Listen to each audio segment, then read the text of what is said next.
This is Madalina here today with Hope Realty. I have my Central Jersey referral partner, Alex Monaco, which he's going to share his experience in real estate and his story. How are you doing today, Alex? Hey, Madalina, I'm doing great. Thank you so much for having me. My pleasure, my pleasure. So tell me, how did you start in real estate? So I was a teacher. I was a sixth grade special ed teacher in North Brunswick, and was kind of just looking for more. I felt like I had a lot of free time, after 3 o'clock and, weekends and things like that, summers off. Yeah. So I felt like I could do a little more with my life, and I was looking for the perfect thing to do, and real estate just kind of made sense to me. So what did attract you to real estate? Why didn't you get a bartending job or something else? It's a great question. I've talked about this before. I actually found on Groupon.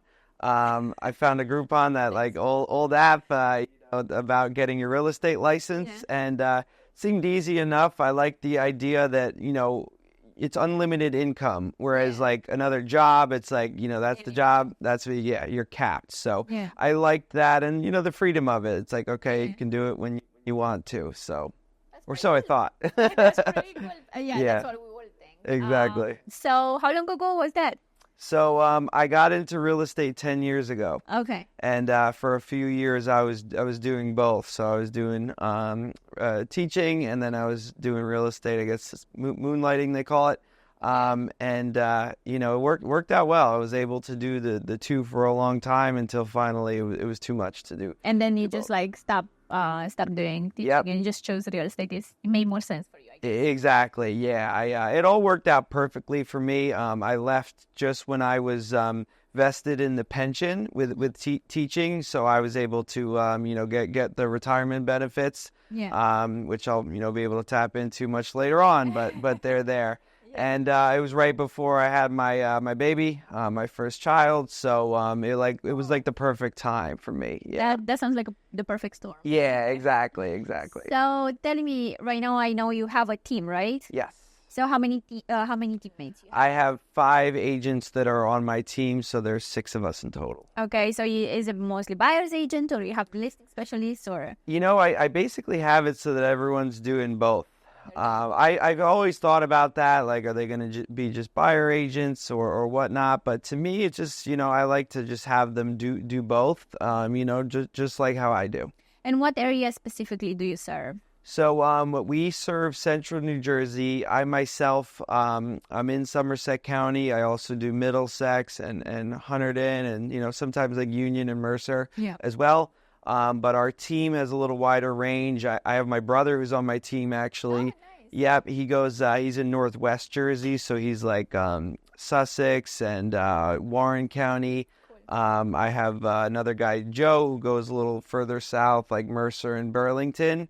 And, the rest of us, we do like Union and Essex a little bit. So we've got a pretty big range of Central Jersey and beyond. Awesome. And I know you're doing pretty good for yourself. You're a platinum agent. Yep. So for who doesn't know what that means, you sold like 20 million or more, right? Sure. So, New Jersey Realtors has the Circle of Excellence Awards that they give out every year, and there's ranks from bronze, silver, gold to platinum. Correct. And, the last 2 years I got platinum, so it's for over $20 million in volume. So very proud of that. For sure. Congratulations on your award, and I think you're on the same path this year, right? Yeah, definitely. That's good. That's awesome. And tell me, I know you have also some investments. You flip houses, right? And you have a few rentals, correct? Sure, certainly. So that started. I bought my first house was a 2-family.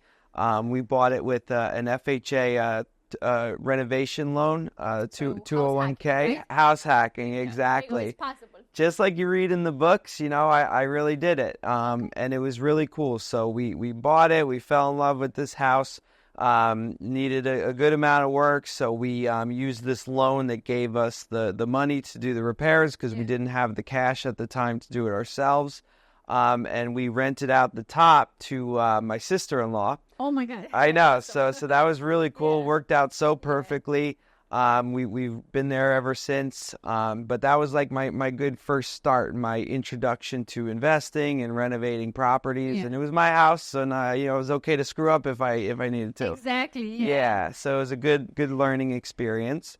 And from then on, a few months later, I bought a four-family. That was my first true rental property, and I still have it. So that was like 4 years ago, and it's been great to me. So now I have 16 doors in total. Wow. So amongst 6 properties in total. So doing great. And I guess you're cash flowing pretty well after all your expenses. Definitely. Did you have any problems that they were out of ordinary, where it's pretty easy using a management company? How you deal with this? Yeah. So I did have one unique problem that I would love to talk about. Pretty early on, my first four-family flooded out in Hurricane Ida. So that was a disaster. It was a nightmare, and it was my like welcome to real estate investing moment. It was a big punch in the face.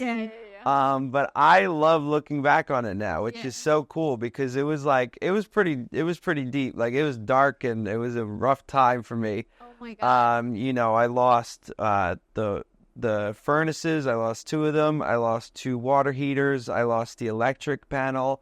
The fire alarm system, it was very costly, a whole big issue, and I had tenants that were temporarily displaced, so it was a disaster. So let me ask you something. With the tenants, did they get displaced like in a place by the insurance that covered that? What did you have to do with that situation? So, no, we didn't. I didn't have flood insurance because it wasn't a flood zone. So how did it happen that it got flooded like that? It was a kind of borderline property, and it wasn't in a flood zone, but it was close enough. And Ida was just such an epic disaster that it still managed to flood that whole street, and the whole basement got flooded.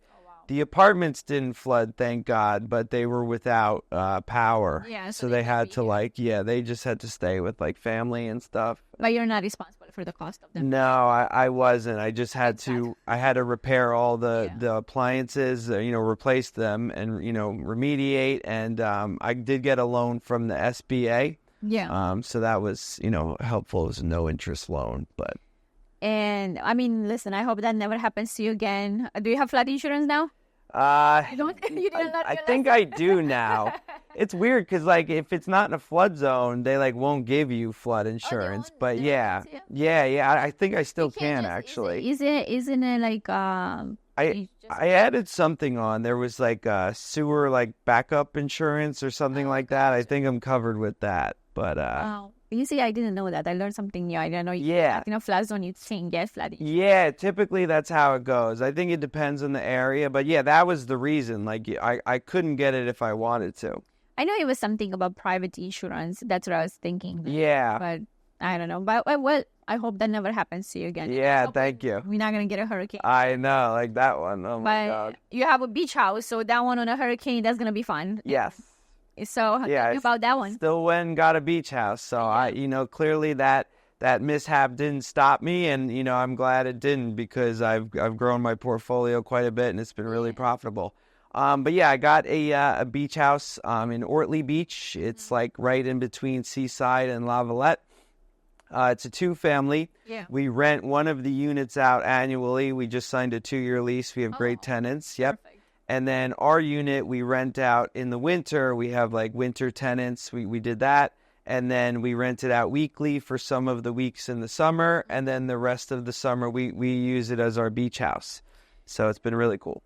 Does that pay but for itself for you? It pretty much pays for itself. So that's our goal is to just have break even and kind of like a free beach house. That's amazing. But it's appreciating asset. It's growing in value and there's tax benefits. So if we were to rent it out completely and not stay in it, we'd probably cash flow.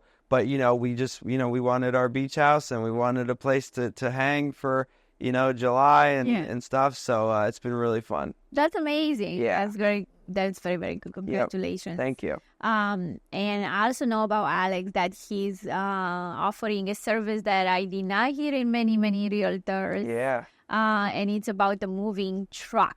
Tell me about that moving truck.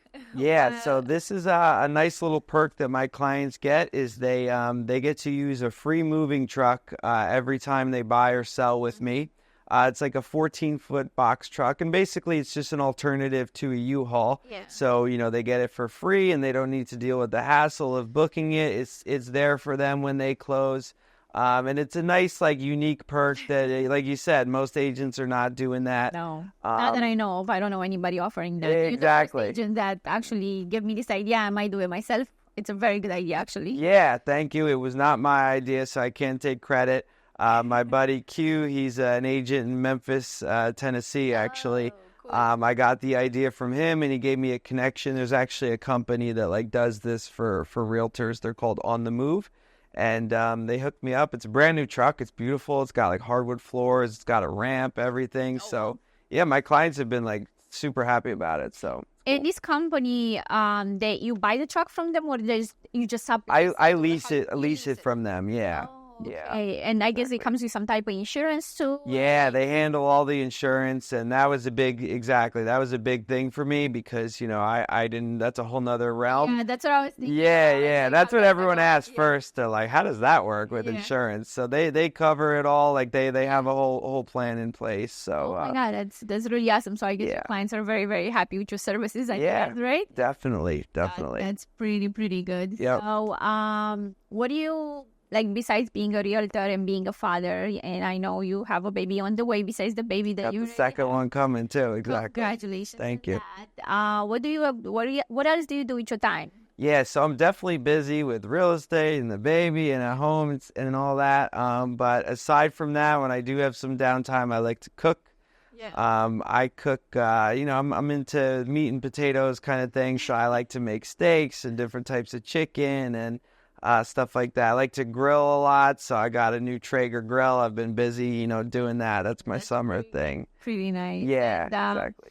The grill. Are you into smoked meats? Yeah, I I smoke them, do the smoked meats. Yeah. I made pulled pork for the first time. Oh, wow. Came out pretty good. I Was it? was impressed. I mean, the Traeger makes it pretty easy because it's kind of hard to screw up. Do you have like a certain seasonings you use? Is there anything like you do specially in before you put it into the grill to like smoke? Yeah, I use like a rub. Like Traeger sells like the rubs, so I put that on. And other than that, just like try to get some like fancy barbecue sauce, so make it taste You a don't little make better. your own barbecue sauce? No, I'm not there. I don't know if I have time for that.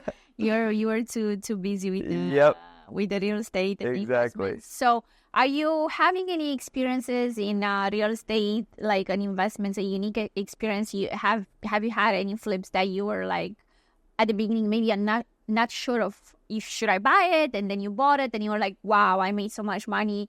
I would have missed on this if I would have not been bold enough. Exactly. It's such a good question, and flips is one thing I'm doing more and more of, and it's been really fun. And I do. I just had one in Somerville. It was a 2-family, and it was a good deal. It wasn't the greatest deal on earth, but it was just good enough where I was like, all right, I'll do this one. So I took it on. Other people I know passed on it that had the opportunity first, and they saw like too much work. This is going to be, this problem, that problem. I went for it, and it wildly exceeded what I even planned to sell it for at the end of the day.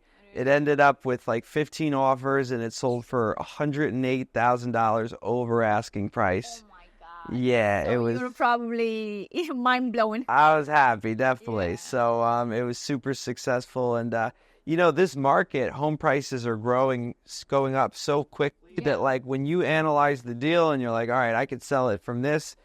Well, in 6 to 8 months, like it's probably going to be worth more. Yeah, exactly. So you really have a lot of wiggle room there. So, let me ask you something. In South Jersey, yes, the prices have been going up since the pandemic. Since 2021, I just saw analysis online that it was showing that the prices have gone up 47% since 2021. In South Jersey, right? Wow. I know your area, it's even hotter than my area, and I understand there is also a shortage of inventory, right? Yeah. You think that's what is driving the prices up in your area, or there is any other factors involving the city, New York City being high? What is exactly that's driving prices so high in your area right right now? Certainly. So it is a few things. Like you said, the lack of inventory is the biggest reason why home prices are going up. Yeah. Even though rates have gone up and that's cooled down some of the buyers, we still have less supply than we do demand. So we have buyers making, we have multiple offer situations, we have bidding wars. So prices are just being driven up for that reason. Also, like you said, our proximity to New York City, so my location particularly, it's an easy commute to New York City. Yeah. So we have a lot of people from there that, they're in Brooklyn, they're in Staten Island or whatever, and it's just cheaper to move to New Jersey and they get a lot more space. So for them, it's really advantageous. A lot of people are, working remote since COVID. Or I get a lot of clients that are working remote like 2 or 3 days a week. So they're like, if it was 5 days, they wouldn't make the trip out. But Yeah. because it's 2 or 3 days, they're like, yeah, we can move out to like West Jersey or whatever, and it's not too bad. So those have been the biggest things, I think. But yeah, we just home prices are still going up pretty quickly. Let me ask you, in your area. In my area, we don't really have as much new construction anymore because there is no more land. And Yeah. they've been saying since 2005. They built a lot in 2005. Right. And they were not selling, obviously, because the market, in 2008 went bananas, so it was done. Yeah. And they're not selling, so the builders stopped building. A lot of land was already sold during the craziness in 2005, right? Right. So now we don't really have builders building anymore. We have a really short. That's mostly what is driving the shortage, and also the sellers that don't want to get out of a 30-year mortgage at There you go, too. 2.7% or whatever I it is. meant to say that too. So is it the same situation in your area? Yes, exactly. So we don't have a lot of builders building, so there's not a lot of new construction coming up. And like you said, a lot of people, they want to move, but they're not, unless they have to move, they're not going to give up that interest rate. So if they already own, I get a lot of clients that own a condo or a townhouse, and like they would love to move up to that single family now, but because their rate is like 3 or less, they're choosing to stay put. Yeah. And it's not until they have to move where, they had another kid or they're just like outgrowing the space and they're just like, we don't have a choice. Yeah. So I tell them, if you need to move, if it's the right time for you, just do it. Or you could also keep your property, your condo or your townhouse or your starter home and rent it out. So at least you're still, capitalizing on that low interest rate. You make that extra money a month. You can. Yeah, exactly. You can cash flow a little bit and use that towards put it the in the mortgage. mortgage. Exactly. And another thing that's happening in my area, I don't know if it's happening in your area, people go for assumable mortgages. Do you guys do assumable mortgages over there? That's a great question. I would love to do more of those. I still haven't seen it a lot. So whenever I do bring it up to someone, it sounds sort of foreign to them. And they're like, I don't want to do that. But I think if it was commonplace, it does make a lot of sense. So I'd like to see more of them, but we haven't really yet in my area. You haven't experienced a lot of No. those. Got you. Yeah, in our area, they're becoming more and more popular, but there's also less money, that we're talking about because you basically assume the mortgage and you have to make up for the difference that Exactly. is between market value. Sometimes people set up a second payment with the seller that they're paying monthly, like at a different interest rate. The seller agrees to do it. Wow. So, it's different creative situations that we do over there. Yeah, that's smart, and it's a good thing to do. So You get people in a house like that when it's this competitive market where you cannot find much, and there's sellers that cancel their houses because of one reason or another. They can have the money to fix certain stuff. exactly. It works for us. But what do you think the market is going to take us? What do you see in the last quarter and maybe the beginning of 2025? Sure. So I'm still expecting home prices to go up as they have been. We're in an election year, so we know that can change things. We'll see how things play out.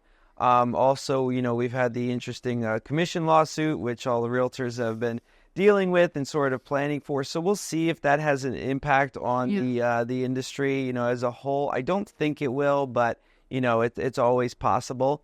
So, we're all hoping interest rates are going to come down, but it still seems like, that's unlikely. So there's a little bit of, uncertainty. So I think things are in a pretty stable position. I don't see any major changes coming soon. So I've been telling clients that, if you want to make a move, I think you should do it. If you're able to, as long as you can afford the payment that you're going to be getting into and you can find a house that's comfortable for you, do it because I don't see any major changes happening anytime soon. Yeah, this lawsuit is kind of concerning me, and a lot of people have been panicking in my area. Yeah. I'm not. As many people know me, I reduce my interaction with buyers, just because I've been focusing on investments and other things. Right. But I do have a few buyers agents that they work with me, and they're in a panic mode right now because they've seen listings where they do not pay the buyers. They have the option now, obviously, sellers not to pay the buyers. Do you guys see any of these situations in Central Jersey? I haven't seen it much. A few times, yeah, but not a lot. It's definitely not the norm, and I don't think it should be. Yeah. I think all the experienced agents, when we're meeting with sellers, we're explaining to them the importance of why you need to pay a buyer agent. Now, a great example of that, how I can show that I put my money where my mouth is the two-family we were just talking about that I sold. So I know how to sell a house. I could sell it on my own if I wanted to and not cooperate, but I don't do that. So I do the same thing that I teach my clients to do. I compensate buyer's agents. I told them I was giving a commission because I had like 15 offers. They were all from buyer agents, and that drove the price up really high. So the commission I paid to the agent was well worth it. And like, of course, you made exactly. $180,000. Yeah, so it was like planning. Yeah, so I paid, even I paid 2.5%, whatever that came out to 15,000. Exactly. It's nothing. It's so nothing compared to. yeah, so the logical thing to do is to compensate a buyer agent, and that's not going to change with the lawsuit. No, I agree 1,000%. And more agents, like you said, experienced agents were able to explain their clients the importance of having a buyer's agent because you're missing on money at that point. You're limiting your buyer pool by exactly a great amount, and you're eliminating the buyers who are serious because they're working with agents already. Correct. So yeah, I was really curious how other areas are dealing with this experience, and but yeah, we'll see what is gonna reserve us 2025. We'll see if It's gonna be interesting. That's gonna be for sure interesting. Yeah. I'm curious about the last quarter. You on track with, I guess, your goals for the years? Yeah. The year? Yeah. Yep, definitely. We're doing a little bit better than last year, which is, that's always my competition is me last year. I'm always trying to beat last year. Yeah. And we're doing that. So so far so good. We're gonna try and finish strong. Do you have like a certain percentage you like to grow every year, or? Not particularly. I kind of just, I guess I eyeball it. I just kind of look at all my numbers. I do definitely look at my stats, but I haven't, quantified like an exact percentage. It's just kind of like where we at, how the team's looking, where everyone's, what I expect from everyone, and then I just kind of add it all up. Gotcha. Yeah. Well, I hope you're going to finish the year very, very strong. Thank you. I am looking forward to maybe see you at the events. What is it? The real estate event? Triple play in Atlantic City. Yep. Yes, I'm hoping to see you there. And definitely if any of my fellow agents, friends, and anybody is looking for an agent in Central Jersey, Alex is your agent. I had great experience with him over the years. He has helped plenty of clients, and if I would be to send a client, somebody would be Alex for sure. Congratulations again on Platinum, and thank you so much for coming today, and looking forward to do more business with you. I appreciate it, Madalina. Likewise, always pleasure to see you. Pleasure to see you too. All right.